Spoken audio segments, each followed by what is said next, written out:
Hmm. So they're thinking that he just has fluid in his ears Yeah, and wow. that given a couple, given a little bit of time, it'll go away. Well, hopefully so. My goodness, I mean, I would think it could be a lot of things those first couple of days. Was he full Yeah, term? Was he full term, Kim? We he are made live, it. Debbie. He made it full term, um, and he was 6 pounds 14 ounces. It's a good sized baby Yeah, and full they term. thought he That's was all going good. to be really small, Hmm. but he surprised everybody. Good, good. How's mom doing? She's doing great. Beautiful, beautiful. So how Yeah. is this going to impact or change your life besides the obvious? Well, I'm going to be spending a lot more time in Fort Myers, And how far away is that from you? about 2.5 hours. Oh my goodness. Well, it'll be worth the drive. It'll be time to decompress. It'll be time with a baby that'll just make you go, yeah, that's what everything's worthwhile for?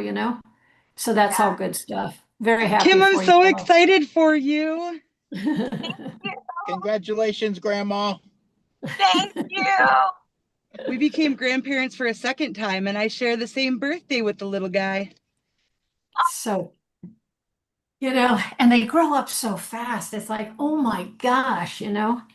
I've got I've got a lot of them. How many I got now? Four, five, six, seven, seven, from 6 months to 16 years.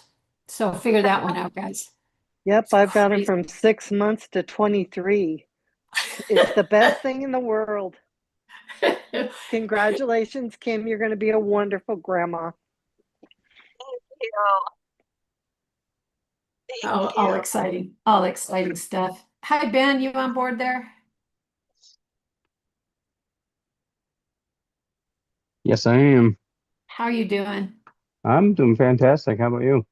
Doing all right. Little fight with a Veterans Treatment Court. Other than that, anybody got any good news to tell me about VTC or good experiences you've had? Or Ben, you got any experiences with VTC? I have not. Nope. I got to be honest, for what they do and what, in my opinion, they need to be doing, they're certainly hemispheres apart. And I'm familiar with them, and I guess they're unique to each state and whatever. But it can be very frustrating. Yeah. But anyway, that's all part of the gig, I guess. So I don't know what time it is. We can go on and listen. We're gonna kind of change things around a little bit. There's a bit of a handicap with running the video that I wanted to run and running the song and all that stuff. It just makes it a little bit harder in terms of recording and stuff. So and opening up the room. I'm hoping that we can figure out how to get this message out. Lisa, you've been doing a great job of posting this every week and in all the rooms and all that. I don't, you're not having any trouble with that and that message getting out. It's just that I don't see a response. We got a lot of people in those rooms, in multiple rooms. I never see them on board. It is what it is. I get that. It's just hard to have a conversation. When I don't know how to get the word out to a bigger audience. I certainly welcome anybody's input. But for the most part, we all know each other really well and talk a lot. Ben, I know I wish I had your, just keep giving it a try. It's just frustrating to try to find a topic isn't hard, but finding the variety of people that you're trying to reach. We've got guys on our own. How many are in that room, Lisa, from Utah? I had I 32, think I it's think, like 12 or something that are in there, something like that. 13. And so, they talk over there and that's fine. We're in the room. We can hear all the chat or whatever. But at the end of the day, I don't get, they don't want to have a bigger conversation. Their input would be deeply appreciated and valuable to somebody who's struggling. So we've got all these multiple rooms. We talk in those rooms privately. That's all fine. Kim, for goodness sakes, works full time, was going to school full time, got a grandparent, got a new baby grandson now. I mean, and she's on the line while she's driving. I'm just not sure how to. Oh my goodness, girlfriend, very nice to Hey, I just see wanted to you. let you know, Deb, we just got 2 other people in right now. Paul jumped in too. Good to know. Hi, Shanta, how are you? Very nice to see you, girl. I'm good. It's very nice to see you. Good stuff, baby girl. Paul, welcome. Thank you for being here tonight. We're we're going to start right on time. So, Ben, always like to start these out with your wisdom and a prayer from you, if you don't mind starting us out. No, it'd be just fine. Some church bells in the background here, but so last week I I opened up with the topic of when things are quiet, and Yes. and that's a struggle for a lot of people. You know, when things get quiet like that. So um, I want to open up with another end of that spectrum, which is when things are not quiet, you know, when they're loud. And every single one of us knows what it's like when it gets loud. Um, and when we're back home, it's not gunfire. Sometimes it might be sirens, but oftentimes it's the noise that's inside your own head. It's that Hey, pressure to, Ben, I don't mean to interrupt. Are you all having a little difficulty hearing him? You sound almost maybe jumbled. I can hear most of what you're saying, but it's a struggle, and yeah, you hang on say a second. such Let me, strong. There you go. Go ahead. Would you mind starting over again? Because you have great words. I don't want to miss them.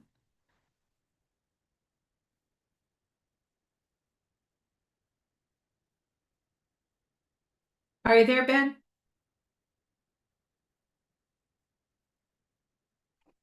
Did he go off for a minute and come back on He's then? connecting back to the audio. Give him just a second. Okay. Okay, let's just give him a minute, guys, guys, okay? can you hear me? Yes, well done. Much better. Thank you. Uh, all right. Can you hear me now? Yes, much better. Thank you. And you were talking Okay. about last week's topic, when things get Yeah, quiet. yeah. Yeah, technology is something else. So, Yeah. last week we talked about when things get quiet. So this week we're going to talk about when things get loud. And every single one of us, we know what it's like when things get loud. And back home here, it's oftentimes it's not gunfire, but sometimes it's sirens. But the reality is, it's the noise that's inside of our own head, and sometimes it's the pressure to provide, the weight of past mistakes, the uncertainty of tomorrow. Sometimes it's anger, and we have a hard time shaking that, or it's anxiety. It keeps us awake at night. Or sometimes it's just that constant feeling that we have to hold it all together. And life just really has a way of cranking that volume up on that. So when that happens, where do we turn? And so my point number one is, don't let that noise define you. When life gets loud, every voice wants to tell you who you are. Your failures, they tell you that you're finished. Your regrets, they tell you that you'll never change. The world tells you that your value is based on your performance. And these voices are loud, but guys, that does not make them true. Psalms 46:10 says, "Be still and know that I am God." Being still isn't pretending that life isn't hard. It's not closing your eyes and leaving the present. It's making room to hear the one voice that speaks truth instead of fear. Point number two, every mission needs a true north. In the military, when everything became confusing, you didn't throw away your map. You pulled your map out. You didn't ditch your radio, you keyed it up. Life works the same way. When relationships fall apart, when money gets tight, you're carrying burdens that nobody else can see. You need something that's steady. You know, Jesus didn't promise an easy life, but he did promise truth. Psalms 119, 105 says, "Your word is a lamp for my feet and a light on my path." And guys, it doesn't light the entire road. It gives you just enough light for the next faithful step. Point number three, you don't have to and you shouldn't be carrying this alone. A huge lie that we tell ourselves is that we got this until we don't. Strength, it isn't pretending you're okay. It's knowing when to ask for help, And Jesus extends an invitation that every tired person needs to hear. Matthew 11:28, come to me, all you who are weary and burdened, and I will give you rest. Notice that he doesn't say, get yourself cleaned up, fix your life, and then come to me. He just says, come. And closing, life is going to get loud. The question isn't that whether you'll hear voices. The question is which one that you'll trust. And if you're already following Christ, let his voice be louder than the fear that's out there. And if you're not sure what to believe, I'd simply encourage you to read one of the Gospels in the Bible, Matthew, Mark, Luke, or John, and see who Jesus really is. Because he spent his time seeking the people who are weary, burdened, and searching for hope. And no matter where you guys are today, you guys and gals, you don't have to and you shouldn't be facing life's battles alone. You got American Military Family and Freedom at a Price. We're here to stand beside you guys. And let's open this up in prayer. Lord, I thank you for the opportunity to gather together here. I thank you for the folks that you've drawn in here, Lord. I just ask that you would give us wisdom and guidance for them, God, that you would just put the pieces in place so that the folks who are coming here for help, the folks who've pulled this stream up months or years after it has happened, Lord, that you would use this in that time to meet the need of someone who is searching. And Lord, we just ask that you would guide this and everything with your Spirit in the name of Jesus. Amen. Amen to that. Always profound words. Thank you, Ben. You know, it kind of got me thinking about today. And, you know, Shanta, Paul, thank you for joining. It's, you know, we can go down a lot of the same avenues, but I started before coming to this line today, and I started just making signs and symptoms that just defined America's heroes, the family, everybody who serves. So let's just have a listen for a minute. VA benefits, stress, post-traumatic stress disorder, health concerns, depression, anxiety, irritability, insomnia, feeling out of place, maybe with family and friends even, or work colleagues, memory issues, financial concerns, loss of structure. What did the folks that served have? But nothing but structure from the minute you wake up to the minute you sign your name on that line. You don't know what you're going to face each day. We got all these things going on in the country. Lack of structure, memory issues, transition from military to civilian. I had an issue today with Veterans Treatment Court. It defies logic to me. I like VTC and what they do, but gosh, why do we make everything so hard? Now, those are just a few things I put down in about 2 minutes. The question is, what do we do with it? When you got it, what do you do with it? We're living in times where it seems like things are escalating as a society, as a country, as a world dynamic. You listen to the news, what we think was right is not right anymore, or vice versa. Politics, family dynamic, tearing each other apart. We're getting upset with our own families. I have a grown-ass brother, son, and I'm having an issue with him I haven't had before. And I'm thinking, well, where the hell did that come from? Well, I think I understand what it is. It's not a major event. But why would we stop talking to one another in the hopes that that's going to solve the problem? How did that ever work for our entire lives? So the question I have for everybody is, what do you do? And those are just a few of the pressures, and they're very substantial pressures. What about a family dynamic? Arguing with your own son or daughter, arguing or having a disagreement with in-laws or distant relatives or family members or friends that have problems. You know, we go about our day, everybody wants to believe everybody's okay. But I know several of the stories on this call right now are very painful. They're very hurtful. They're going through loss. How do we stay, I guess, in a lane that doesn't make us lose our mind? Sleep issues. Anybody got any sleep issues? Is it just me? Can you raise your hand? Yeah. Lord Almighty, I don't know what that is. I know for me, I can't close my brain. I can't turn my brain off. And I'm thinking, why do some Dave goes to bed in about, well, I'm talking to him, he's gone. And I'm thinking for the next 3 hours, I'm wondering about life. So I don't get it. Michelle, you had your hand up. I don't know if I ignored you there, if you had something to say. Or Lisa, I see you nodding. What do we do with that stuff? I mean, aren't we the problem? Sometimes we're our own worst enemies. Sometimes we're not. Sometimes, it depends on each circumstance, right? So Mike was sitting over here cracking up because you said how Dave can go to bed just like that. And that's how Mike is. I can sit there and I can be having a full-on conversation with him about, hey, we need to get this, and this done tomorrow. And we got to do this on Wednesday and this on Thursday and this on Friday. And he's out cold. And I'm going, what the hell? How come he can sleep like that? And I'm up till 5 o'clock in the morning. In my defense, I get parts of it. Anyway, that's not good enough, Mike. That's not enough. No, but I think that, well, first off, I'm going to go back for a minute because Ben, I think it was absolutely amazing that you shared what you did at the beginning today. That was exactly to a T what was preached on Saturday or Sunday. We went to church Sunday this weekend. On Sunday at our church this weekend is about our identity, and the world says we need to be this and the world says we need to be that. And who are we and what do we want? We have to start by taking things one little bit at a time, right? None of these problems happen just overnight for us.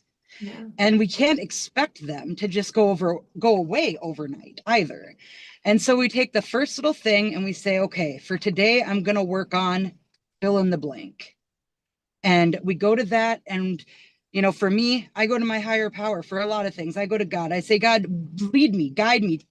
Let me be the hands and feet, but tell me what I need to do, because I don't know. I screw it up if I try to do it my own way every single time. But on what you were saying, Debbie, like there's all these symptoms that come and go, which can cause the loudness in our brain that Ben was talking about. It can cause the quiet times as well. What do we do with it? We have to learn different coping techniques. We have to try different things to figure out what works for us. And what works for me might not be the same for you. It might not be the same for my husband, and it might not be the same for my best friend. But as we share these things that are working for us with other people, it gives them that tool to stick in their toolbox to be able to try. And if it works for them, great. If it doesn't, okay, try something different. We have to be willing to pick up that 50,000-pound phone and call somebody if we're in trouble. And that phone can weigh a heck of a lot. I know it can because I've been there. It takes an arm and a leg for me to go, hey, I'm struggling. I need a little bit of time, a little bit of an ear, and let me bounce some ideas off of you. Why? Because I feel like I need to be the savior. I shouldn't need to be having somebody to save me. Well, again, that goes the loudness in my head, right? So it's being able to learn how to calm that loudness down using the tools that we can gain from each other, from other people, and from trying them ourselves. That's what I got on that. But Lisa, it's also, it's not only owning that we all have whatever those issues might be. It is about sharing what works. I mean, I'd like to know, you're justified. These things could be going back to triggers, not only in your life, your upbringing, your story. My God, the more I listen, the more I learn. But it's not, you can't just categorize somebody in that, well, what do? I have stress. What is your stress? I don't sleep at night. So how do you turn it off? Let's just take sleep for an issue. Does everybody, other than Lisa and I, have trouble sleeping? Does anyone have trouble sleeping? Kim, you do. I do. Kim, Lisa, you do. I can't see the others. But what I haven't. goes? Oh, sorry. I haven't slept since Kenny was killed. Wow. Yes, and I'm an overthinker. And the most frustrating part is I could be sitting here watching TV, dozing off, cannot keep my eyes awake. I And then I know. go to bed and I do kind of like you, Lisa. Oh God, did I do the laundry? Tomorrow I got to do this. I got to do. And I'm like, are you kidding? I was almost completely asleep, but from the walk from here to the bedroom, boop, wide awake, wide awake. What is, According to all the therapy I've been through, it's a it's a trauma response and it's your subconscious and whatever, and it's hard to learn how to quiet your mind. But I wanted to say something that I read in a book. From Mary, I'm sure read this book too.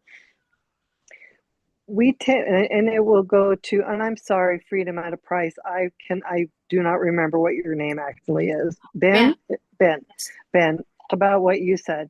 You know, we're on technology. We keep our brains busy with all this noise that really doesn't pertain to things that satisfy us. We're scrolling, we're YouTubing, whatever. And in this book, if like I said, if I wanted to know how far it was from me to here, hey, I'm not going to say it, but I'd say, hey, you know who, and she would pop up on my phone and find me the answer. And I was reading this book, and it does kind of feed into the meditation and prayer portion. But instead of saying that, hey, you know who, why don't we say, hey, spirit, and just take a deep breath and listen to our hearts. It's the best way I know how to calm down.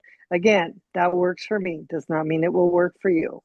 And I couldn't say the hey, you know, whoever, because she'll come on here and then kick me off. So, but if there were a surefire way to quiet my brain down, I would love to know what it was. But for me, honestly, it's meditation, deep breathing, and trying to be quiet. But that doesn't mean I fall asleep.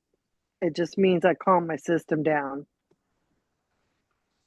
It is really uniquely yours and interesting. I can talk to other people much easier than I can talk to myself and certainly receive. I struggle with it tremendously. And I mean, sometimes, you know, you go to bed and 3 hours later, you're still lying there thinking, well, why did I just stay up all night? I did that for a couple of years, seriously. And then you start analyzing, what are you doing? You know, and what is so bad about your story? And then I start thinking about others, and, you know, we can just make a full-time job out of worrying, I guess, you know. To those who have that privilege of knowing how to turn this off, share with us if you know what that secret is, because I don't. I don't. Paul, I you got look to a like point where I had to make sure that I shut the TV off about a half an hour before I went to bed because stimulation is a big thing for me. So if I'm watching something or scrolling on my phone or things like that'll keep me awake longer. And then I think more too in the process of that. But I also have found, and some people may agree and may disagree, I also have found that there are such things as chemical imbalances, and those imbalances can cause issues with insomnia. And there are some people out there that have to take some type of medication to help them sleep. Sometimes it's to help fall asleep, aka you could take something as simple as a melatonin, you know. Sometimes it's for people that can't stay asleep or can't wake up or they wake up 50 times during the night, you know. you know, It's Lisa, really I think it's even more than that. I think it's, you know, for me, it's wandering thoughts. So you have one thing over here that's bothering you, and you try to calm yourself down, and then you think about that happened during the day.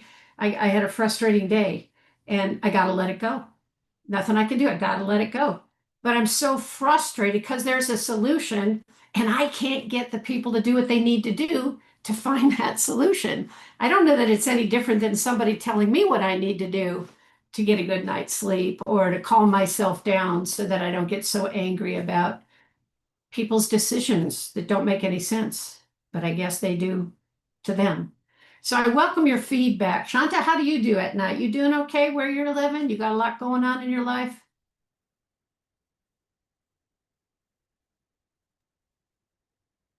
I do. I don't sleep. I actually have like backward sleep and like up all night, and then I like to sleep all day. But um, it's a challenge. It's worse than others. I have I need something to help me fall asleep and something to stay asleep and something. I have the wandering mind as well. So it's difficult. Meditation helps a lot.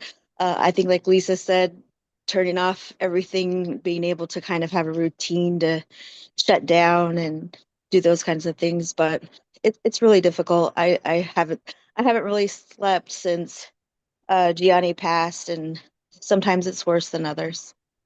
Do you have that issue during the day in terms of it imposing on your day?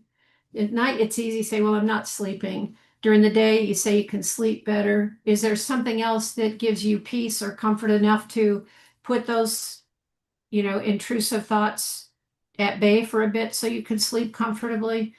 Anything that's different during the day as opposed to the night? Um, I think part of it has to do with um, I don't know, there's something about the nighttime I feel safer in the day. Yes. Something about the nighttime that Yeah. really affects me. I don't know what it is. Never had an experience or something like that at nighttime that scared you or something that frightened you? I think other than when I learned about when Gianni passed, I think that is attached to that. So, and I think also for whatever reason in my brain, bad things happen at night, like somebody's going to break in the house, a fire is going to happen. Those kinds of things, I think they just take, it's easy to take over in my mind. So the daytime, when everybody else is up in It's the safe. world, it's safer. Okay, it's So, safer. yeah, That's a key word. Is it safe? Is it not safe? Where yeah. where did you move to, Shanta? Where are you living now?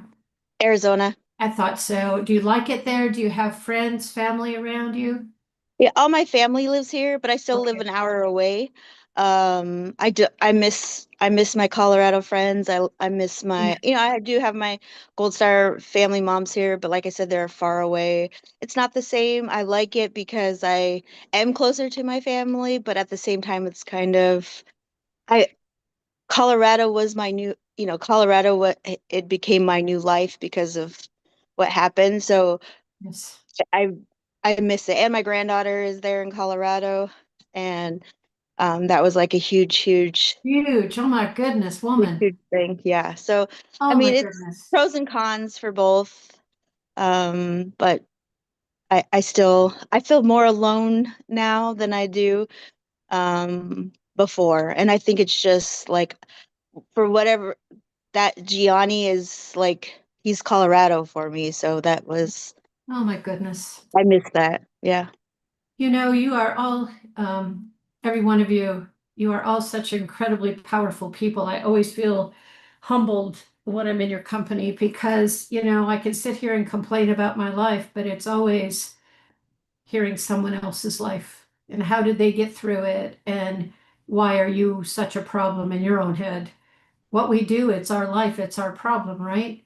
But there are degrees, and so many of you, especially you gold stars, I find it you are the most powerful people I've ever met, uh, based all in tragedy that nobody wants and should have to deal with. And yet it's inspirational. I mean, to be able to leave the state, that's a very big deal with your beautiful grandchild there. It's a very big deal. And, just even starting to analyze, do I sleep and whatever? Everybody has something here. Everybody, Kim, I mean, it's so awful because when you know everybody's story on a screen, I got to tell you, it's very powerful people that are here. Kim, how did you learn to adjust to your life? Because you changed phenomenally after the loss of Ben.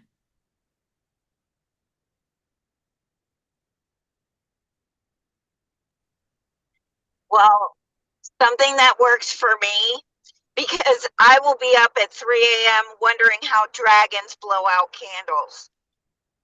Mine will race and I can't get it to slow down. And what I will do is start to journal, even if it's to write a letter to Ben. I will just start to write, because when I get the thoughts out of my head and on the paper, it makes space. and it helps me to get some clarity and calm myself. That is kind of fascinating. Journaling works.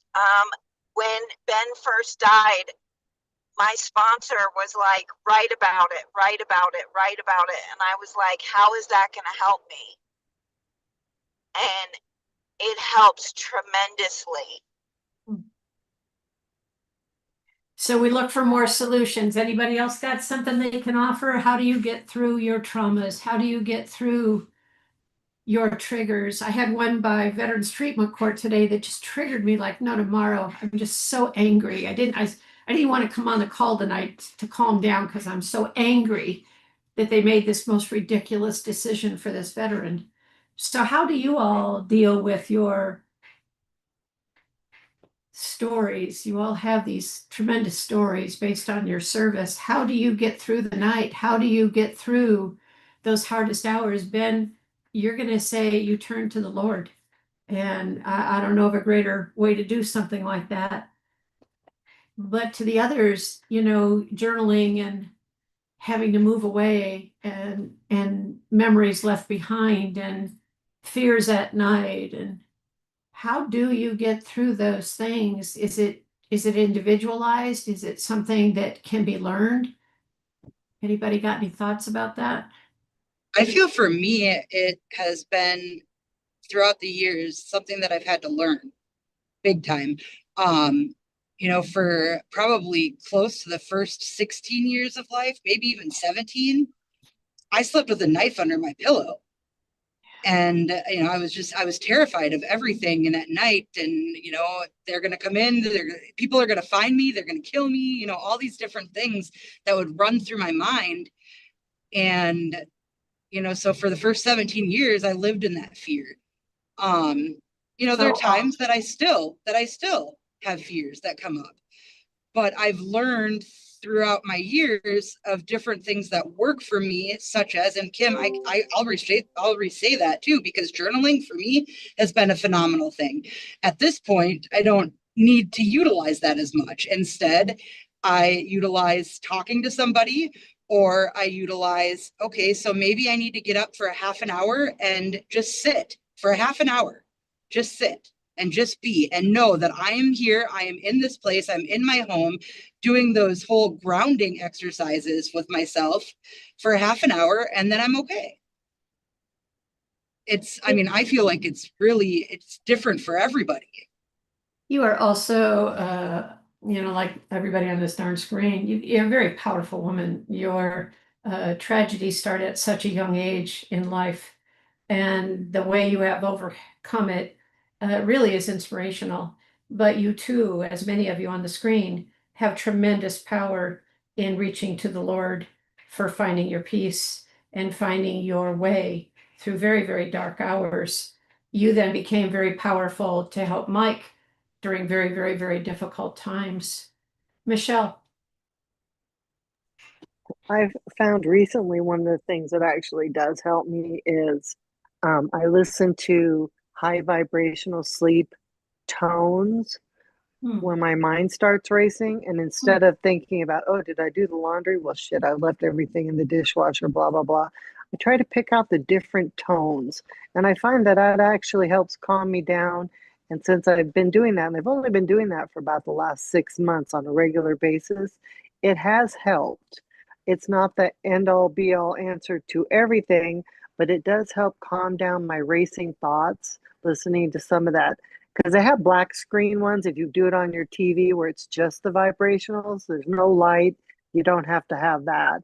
And it's almost like the white noise or listening to the sound of the ocean. You can get those things that play the sounds of the waves, and then just try to pick out a certain tone or see what noises and different frequencies you hear in there. And that does help my brain shut down. So explain that a little further. Give me an example of what you would do, what you would turn on. Is it the same thing each night? Is it a consistent theme, or is it different based on how you're feeling? I do it differently based on how I'm feeling. But if you go on, for example, you can go on YouTube and look up high vibrational music. You'll find stuff that's high vibrational music. Never heard it's of like it. it's like I can send you a, well, you know me and technology. I can send you a screenshot. I don't know if I can send you a link. Have you But others heard about this high technology? What did you call it? it's high vibrational sounds. High And you vibration can, sounds. on YouTube, you can get the black screen ones where, so there's no light so that your bedroom is dark, and Wow. it'll play for like 11 hours, no commercials, usually. I mean, there's usually one commercial when you first put it on or whatever.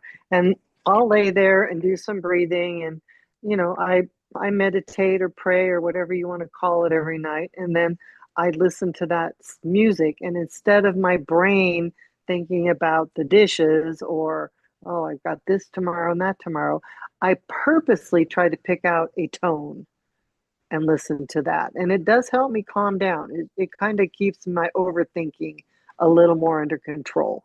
And I've been doing that for about the last, I don't know, 6, 8 months, and it seems to help. I seem to sleep better when I do fall asleep. My issue is falling asleep. Once I fall asleep, until my bladder says otherwise, I do pretty good. Lisa. Well, you had asked if anybody else had heard of that. Actually, that's something that every once in a while, if Mike knows that I'm struggling with sleep, he'll tell me, why don't you turn on your music? And it's not music, it's the high vibration sounds. But we've done that too off of YouTube, and it's absolutely amazing. There's some of them that I found that says fall asleep within 3 minutes, and they're not kidding. I mean, like, it's crazy. I thought at first it was never going to work and tried it out, and holy cow, it's amazing. But actually, Mike was the one who had his hand up, so I'm going to give him the phone. It's okay. All I was gonna say was, you know, for me, I mean, no, I don't have problems falling asleep. I can fall asleep in the drop of a hat. But as far as like getting through those moments and getting through those times, you know, for me, I throw myself into something that's gonna try to draw the attention, whether it's like Kim was saying and Lisa about journaling or writing or going into the art room and doing some kind of a craft, or, you know, I'll often turn around and grab, you know, she may not like it, but I'll grab up the cat, you know, be like, okay, daddy needs a little bit of cuddle time right now. So come here, you're going to cuddle with me. And when I let you go, you can run away. But for right now, you're my time and you're going to be with me. But just, you know, really depends. And, you know, like Paul said, you know, I think it's different for everybody. But once you find something that works for you, I think it really will help. It helps to get through those moments a lot better. Very interesting. Nathan, welcome. I see you down there. Do you have any thoughts about any of this conversation tonight? Issues at getting through the night, traumas, memories that come to you, anything like that? Got any? You're kind of the lead guy on post there telling other people how to take care of their life. Do you have anything like that going on with you? Or if so, what do you do? Sleeping okay at night? I have heard of the binary beats or the vibrational stuff. I've tried it, but I have I think it's called pre-insomnia diagnosis, where you just have a rough time falling asleep and staying asleep, but you do eventually get to sleep, but you don't hit your REM. So I've tried different things. Nothing really seemed to work. I did listen to a guy talk about a hard reset, excuse me, where you go out and it's just like training, and you, whether it's like a trail, but you spend 2 or 3 days out in the wilderness, you make sure you're up with the sunrise and go to sleep at sunset, and your body's so tired that it just will go asleep. And I've heard that a few times, just like the practicality of actually doing it might be kind of rough or hard for people. Or impossible if you ask the one who doesn't want to be out at night in the dark by themselves. Holy mackerel. Holy mackerel. Yeah. So was that like to re-trigger things in your body and your brain to come up with a better concept than having to go do that at nighttime. That's pretty aggressive. Holy mackerel. Well, the guy was talking about like how he never like he slept better in combat, and I found the same thing, even Oh my taking like gosh. Ambien and stuff. Because you're just so exhausted because you're exerting yourself, and um you're basically like, you're on an inverted sleep cycle. And so you are getting sleep, but I your REM is probably not the greatest. But if you come back to the States or, you know, wherever, I feel like that would be pretty applicable. I've heard a lot of people talk about plant medicine, as in like THC gummies. My mom's a veteran, and she spent some time in Iraq, and she thought it was like the devil's lettuce, and uh, like it's not a thing you should mess with. And she got injured um, in a mortar attack. And so one of her doctors prescribed hemp for pain medication, and it made her extremely tired and helped with her sleep. So once I get in a position to be able to do that, I'd like to try it. I've heard a lot of buddies that are out that don't have federal gigs or um, really talk about the hemp, and not necessarily the stuff that gets you high, the THC, but just using the hemp product helps regulate their sleep cycle. And that's the biggest complaint I hear uh, is sleep. And then you'll hear the people with the nightmares and stuff. And I have those, but they've kind of morphed into like my kids. So um, it's just kind of a mess. I don't have a answer. I will say I did start journaling, um, and I was writing down all my issues, and it like I was physically exhausted afterwards.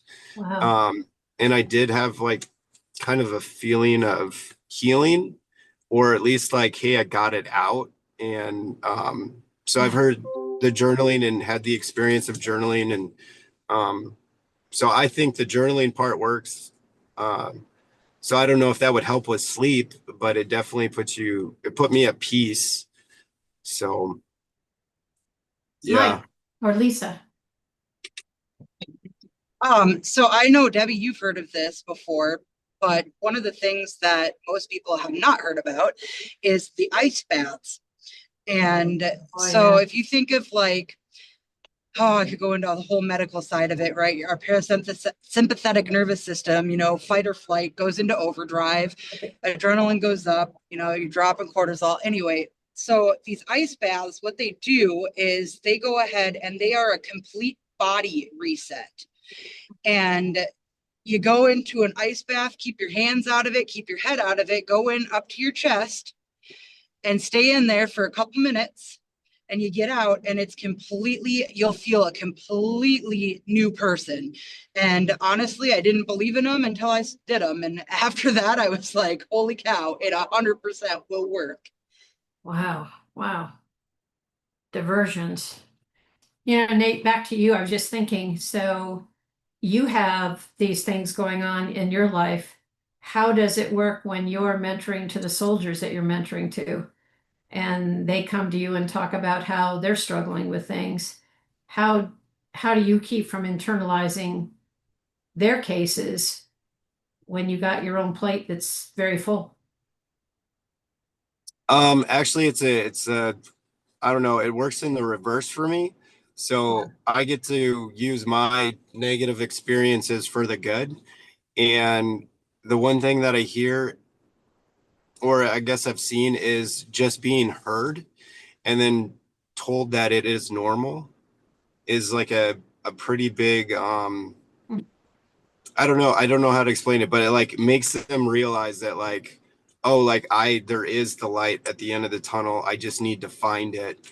And so that I think that is one of the bigger positives. It does like I'm like my last time in combat was like 2021, and it wasn't a very kinetic deployment. My kinetic deployments were all in 05 and 06. And so I've had time to navigate different modalities of healing, and if nothing really worked, it just kind of, you just kind of get used to it. And I feel like having a positive attitude, because I always wanted to get better. I always wanted to get over that obstacle. And so I think that's really helped me. But Very everyone's powerful. different. It's very powerful. I see that Ben signed off. I don't know if you saw it in the text. He said, I'm signing off. Love you all. Try praying to the Lord once your head is on the pillow, like you're talking to your closest friend. He hears and rewards reaching out to him. You know, I was just thinking back to you again, Nick. You know, your mom served. You did this in 2005, 6, a horrendously dangerous, awful time. You've passed on to all these years. You still continue to serve. Does that fulfill you? Are you trying to meet a deadline of certain number of years in service, or are you? It sounds like it's not triggering you further. It almost sounds like it might be just who you are. You have such a good demeanor about you. You have such a good attitude about what you do. And just in the times that we've been talking over these weeks, but how is it that you can maintain that kind of demeanor and composure when you've done that kind of service? 05, 06 was brutal. And so you're still in. How many years total now?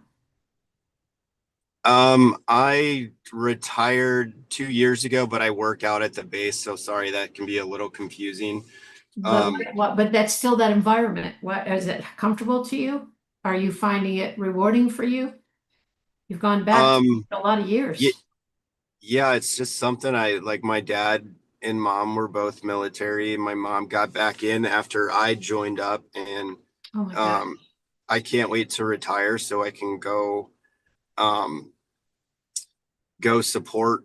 There's free Burma Rangers. I'd love to go do that in Miramar and help those Oh people. my gosh, San Diego. Um, so I think it's just like what I've always wanted to do. So, You and I certainly feel like, dedicate your life to it for sure.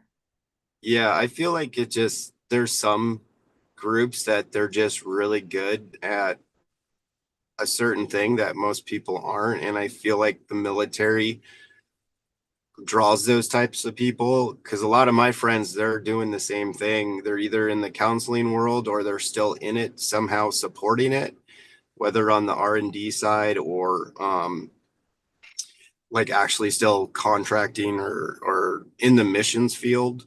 So So a thought for I your just consideration. The interesting thing to me is the battle buddies you still hang with, your mom, her time in the service. Maybe someday we could talk about putting a group together and doing an intervention. I would love to hear what you all have to say because I think it's the recipe that I found, and Shanta, you can appreciate. I did not belong on the military base in 2005 and 6, and and having the privilege to work with all of you Gold Star families was certainly not something I set out to do. Um, but it became a lot of years. And I think it was because the enrichment that I found in meeting these kind of people like you, and certainly Michelle and her family, and so many others. But there also came a day where I just couldn't do it anymore. And I lost it totally at the last kid that we brought home from Afghanistan. And but then I went over to the WTU where we had 7 suicides in 6 months, and that became a new inspiration to me. So people ask you sometimes, why do you do that? It's all about death. It isn't about death. It's about America's heroes. It's about the less than 1/2 of 1%. It's about those that rise to the occasion all the time. And I come to you for the answers because you're the people that have the solution to help so many people who can't find their way, who can't find their way. How hard to leave your grandchild, Shanta? How hard? Nathan, how's hard for you to keep going on after 05, 06? But yet somehow, Michelle, You know, she runs the ladies group, she runs the Gold Star group. She can speak from a number one position that nobody else can speak to because she lived that nightmare and is now trying to help people find their way back from that nightmare. And that's what I find fascinating about these kind of things is that when you do bring these kind of people together, you're all very exceptional people. And the answers are within all of you. That's why the interventions work, because you bring a group of people to a table that don't really want to talk about the most traumatic time in their life, but they've been living for years in terrible places in their own mindset and their own lifestyle, and they can't find their way out. But when you bring like-minded people, I learned that from the Gold Stars, there's always somebody in that room who is better off than you and worse off than you. And I learned that in 2000, whatever, when Major General Graham and his wife Carol were command general at Fort Carson, and they had lost two of their children within 6 months. And they became very dear friends to me. And I could not fathom, I still cannot fathom how they went on. And then he went over and runs Vets for Warriors, one of the most incredible programs in the country, because he's got the heart and compassion of a leader, of a major general, but also of a father who loved and lost his children. And so I think that's why I try to relate to all of you in a way, because you relate to the very people that we try to serve. And you lead by example, whether you know that or not, whether you can sleep at night or not, whether you realize who you really are, because it's very, very powerful. Michelle. Well, I was going to say, you know, when you, like, after my son was killed, my kids went to a therapist. They went to a couple therapists who had nobody in the military and didn't quite get it or hadn't lost anybody. So the reason I think the interventions in our group work so well is I don't have a master's degree.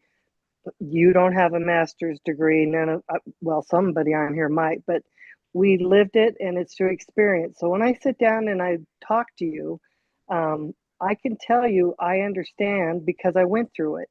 So you're more likely to trust me and listen to me. That's one of the reasons why it works, because you know me, I'm no bullshit. I'm just going to tell you what I went through and you're going to tell me what you went through and I can listen. And I'll tell you honestly, I don't have all the answers, but I think because you, and I know this for most vets, the minute they find out I'm a Gold Star, Chanta, you can probably confirm this. The minute they find out I'm a Gold Star, it is amazing the stuff they'll admit to me because they assume, and like I always say, they assume correctly. I don't judge them. Once they get past the fear of the fact that I'm a Gold Star, because we scare the hell out of them, or they're ashamed. And once we get past that, that's one of the reasons why they open up to us, or like Lisa, Mike, any of us, because we're talking from experience. We didn't learn it from a book. I was also going to tell you, I get asked a lot, or I used to get asked a lot by people that I know, why do you do this? Why do you want to be around suicidal vets? And I always say, you know, if Kenny had survived his attack, he would have been one of the 22. And I would have prayed to God there was someone like this organization to help him. That's why I do this. Plus, it fills a hole in my heart that I can't fill anywhere else. It's very, I have said that since the very beginning, when I couldn't get on the post at Fort Carson because I was a female civilian. You know, everybody has a want at some end, but you know, for me it was I couldn't connect with my brother. I thought he'd want to be a part of this. He hated it, but it took 32 years, but we're back. He's in my life again. And we're going to do a Vietnam reunion for his entire unit now, and I'm excited about that. Sometimes you get the privilege of where you start, you don't know where you're going, but you start going on this road, there's ups and downs, you know, there's traumas and sadnesses, there's rich rewards that come. But along the day, we all follow a course of our journey for whatever that may be. And maybe it's upbringing and family, and I don't know, but it's a remarkable group of people. My hope is to be able to reach out to more people, to let them hear your stories, because your stories are going to help other people to get through their traumas, whether you know that or not. And I think it's a very, very powerful thing. Mary, you're very quiet tonight. You listening over there, Mary?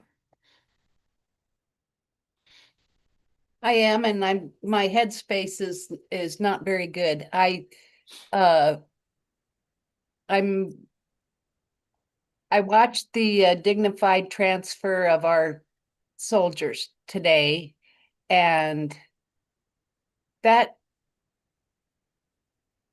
I don't know if it triggered me or what. I'm also reading a book on how do you live when your child is in heaven.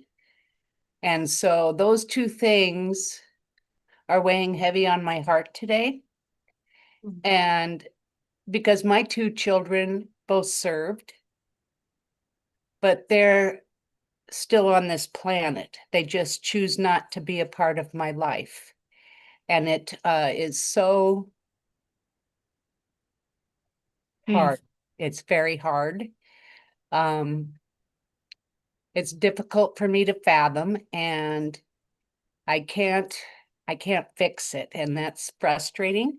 And I can't fix those 4 families who lost a child. And I'm so humbled by their sacrifice. I love this country so much, and I so respect the service that they provided and my freedoms because of them. And so I'm sorry. I'm just a little troubled. I do have trouble falling asleep, but my dog has no problem waking me up very early in the morning, as well as my bladder several times in the night. So I don't know if it's truly trouble sleeping or if I'm just being me. I try to remember that I'm not just a human, that I'm also a soul.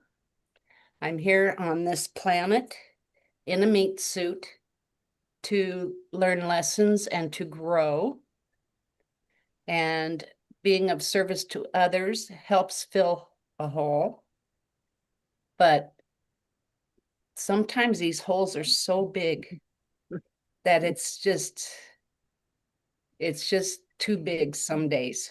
So sorry, I don't ever want to be Debbie Downer. I don't want to be that person nobody wants to be around. But yeah, I'm having a day, I guess. Yeah. I wanted to say something really quick. Mary and her family was one of the families, well, actually, the family that went through all of what happened with Kenny with us and then stayed with us for months afterwards to help take care of us. So not only did her kids serve, her husband serve, she also helped me through the worst part of my life. So I know these things affect her very deeply. And I love her very much. It's truly the beauty of, if I could encapsulate what, I don't even want to say this charity is all about, it's the people that are a part of this charity, because they've all lived the dream and the nightmare. And it's very powerful when you are trying to deal with the issues that are so polarized, hemispheres apart from one another. You want to live your life, you want to enjoy your life. You're the less than 1/2 of 1% who serve. And we now have such turmoil as we always have had in the country, from all the different wars past to where we are today. It's just that today you have less than 1/2 of 1% of the country who does serve. And if you can't take care of each other in that environment to the other 99.5 who have that privilege of not having to know what it feels like, it's, I believe it's where the healing comes from. Well, You I know, also feel today, I feel like I am serving, and so not there. I'm not even on that pedestal. I have my military, my first responders on this huge pedestal. And so that's why I I don't, not saying my words right. yeah, you are. I don't know, Yeah. my heart is shattered, and it has been for many years, and today it just kind of broke a little bit more. Hmm. So I'm trying to find the glue, Debbie, and I will. It's just not today. I won't. Maybe that's what we're all looking for, Mary, and trying to find peace in how the people that are out there doing the things, living the nightmares, and trying to get them to live the dreams, and how do they get there? And sometimes it's just by reaching out to each other, you realize somebody gives you an idea or a thought that's worth trying. Because when you struggle as deeply as America's heroes do, it's not like you can just go out to somebody in your next door neighbor or at the grocery store and have them understand. Right. And it's like I'm watching the ceremony at Dover today and flashbacks to Rocky Mountain. Was it Rocky Mountain Airport, Michelle? You invited me for Kenny's homecoming to Colorado, and I'm standing there on the tarmac with your family, and I'm just blown away. And hearing little Jaden, he's like 6, maybe 7. He was 5. Say 5, okay. Yep. And I heard his little voice say, I thought you told me Uncle Kenny was on the plane. And I pretty much lost it at that point. And luckily Ron was there and he held me up so I didn't fall to the ground.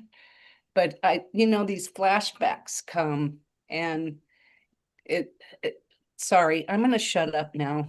Thank you for listening. You don't have to shut up. Again, it's inspirational.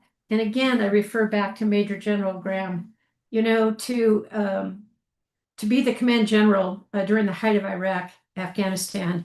He was very politically incorrect because what the military basically wanted him to do was not what he wanted to do. And because it was so personal to him, because he was in the process of losing both of his children, has a daughter, has grandchildren now. But when he left Carson, I served with 3 major generals, and I've never met a human being like him before, and Carol, and their inspiration. Mary, even you're talking, all right, it's because you love, you understand, you appreciate. You don't need to go down more than that. It's a country that we need more people who honor and understand that although you have the privilege to not serve your country, there's a hell of a lot of people that stepped up and do this, and the families serve, and it's a very tight-knit community. When you've had the privilege to really serve with some incredible American heroes, it can transform your life. I know it did mine. And by you guys coming on here and talking, I say that at the interventions, no two are ever the same because the people are always different.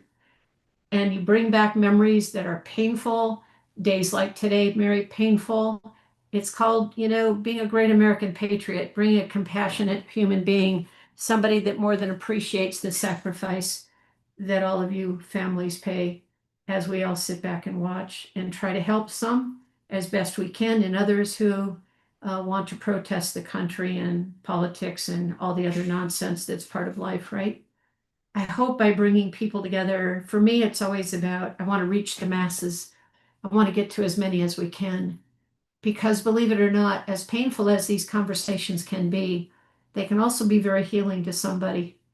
I found this particularly difficult. I was talking to Rose about I can't find my rhythm in this thing, but I always find my rhythm when I talk to people like you, because you're just talking your truth. And it's a very beautiful thing. You are very powerful people. I hope you will consider coming back when you want to visit. I hope this audience will grow, and I hope people will watch because you're very strong influence on patriotic people, good, all American people. Anybody got any final comments for tonight? Anything they want to say? The only thing I'd like to say, Debbie, is with these people that are watching afterwards, since they couldn't make it tonight, how can they get a hold of us if they do need some help? That's that hashtag American Military Family, hashtag AMFGy6, and that'll get anybody to our website. If they have a problem, if you want to write my number down, it's 303-746-8195. The charity is named American Military Family because the entire family serves. And I believe you're all now all a family of the less than 0.5% who rises to the occasion, whether we need a first responder and have a need, an urgent need, or whether we're in war, or whether you're protecting the country and doing what you're doing. You know, there are people like Mary that say, I don't want to talk anymore, but her family is all served. Her husband served. Her husband has passed. You all have stories that will help other people. And if we can come together, whether it be at an intervention or whether it be a weekly meeting or spreading that word to one other person, I'm convinced that we're on the right path of doing the right thing. I thank you all very much for joining. Thank you always for your service and for coming on board and telling your stories and not being afraid. The way that we will open this thing up is by listening to your stories, because on those stories, there's somebody else out there that can use your advice. And how did you navigate those waters? Just like you were talking, Nathan. How did you navigate those waters? How are you still navigating those waters every day? Shanta, you're an example as a gold star. How do you do that? How do you live in a place where the grandchild is somewhere else and you were there to raise him? How do we do these things? I don't know. Lisa, your upbringing, you should have been born and had a better upbringing. But the way you chose to live your life as a first responder, all the things you've done, all the things you've seen, dealing with the VA, taking care of Mike, dealing with all of the stuff that he had to go through. You guys are all incredible heroes. And we need to bring more of you together and celebrate America's finest. I thank you for the privilege of joining. We'll see you next week. Take care, everybody.